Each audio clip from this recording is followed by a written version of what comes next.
Well, I remember when I first met you, you were always a great guy, but you were way more dangerous. Like you were a dangerous person.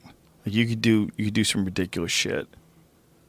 You were very volatile. There's a part of me that's a very, very nice, law-abiding person. There really is. There's a part of me that's always wanted to try to be a nice person.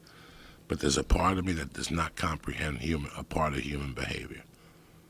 Because it would not be allowed how I was raised, by no means at all. What do you mean?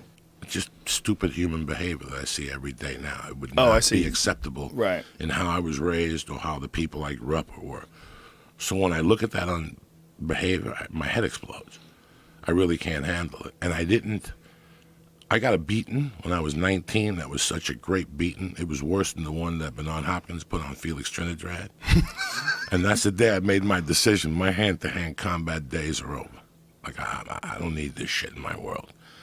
If you come into my world and you're disrespectful, I'm going to hit you with a weapon. I'm going to hit you with a chair or a bottle. I threw a lot of bottles at the store, dog, a couple glasses. You definitely threw some shit at the store. I don't fuck around with people because I don't like people fucking with me. I'm really sensitive. I don't know how to handle it. But see, I think it's one of the things we were talking about when we were talking about people who go to war and how they get addicted to that feeling, and then it's almost like that becomes their world, right? Well, I almost feel like with some people they become like real addicted to like bad situations. You know? You get addicted to drama in your life. Right. You don't know how to handle life if there's no drama in your life. There was times I would rob Joe Rogan knowing that Joe Rogan knew I was going to rob him. And my state of mind was, now what? Now what? Now what? So how are you going to get this back? You'd cause an issue. Because I didn't know how to live without the swirl of danger. Yeah. You know, and let's be honest, the last 10 years I did blow were not because of an addiction. The last 10 years I did blow because I was addicted to that state of mind. You were always in need of something. Mm-hmm. The thrill was going to get the Coke and driving home with the Coke in the car. Yeah, that's something that when you told me that, it was the first time anybody had ever articulated it that way. Like, what you were addicted to was not even necessarily the drug, it's the whole thing, the driving there, the danger, the police, going into the guy's place to buy it, the cop. Everything. I would look at myself after snorting at 2, 3 in the morning and see this person I didn't even recognize in the mirror. I wouldn't even want to look at him because I was so ashamed that I let that position take over my mind. It wasn't the fact of the coke or the whatever or the getting my dick sucked or the doing dirty things. It was the fact of getting it and driving and fronting it and all the scamming that went with it. And somebody told me when I got locked up, they said, you think of all the time you put into scams. Think of it, you put that time into doing something on a positive level. There's no surprise that my life has changed as much as I did without the drugs, because 60% of your mental state was always in those drugs. Yeah. No matter. The other 40 was in comedy. The other 37 was in comedy, and the other 3 was in God knows what the fuck it was. But 60% of your day is dominated by that addiction or whatever drives you. And with some people, they've described it as like the addiction and having that addiction was like almost like a built-in excuse to not live up to their full potential in anything they're trying to do. Absolutely. For starters, it's the personal blame. You want that just in case if you fail. You always have a fucking excuse. Right. Well, what did you expect? I was having those problems those years. You didn't have a problem. Having a problem is when, you get fucking shingles or your family member has cancer. That's a problem that happens in life. The coke and all that shit is your own man-made dilemma. Are you with me? Like, these are the things you create. All these things you create. You know, I think about that last year I did blow. I was ready to call 60 Minutes.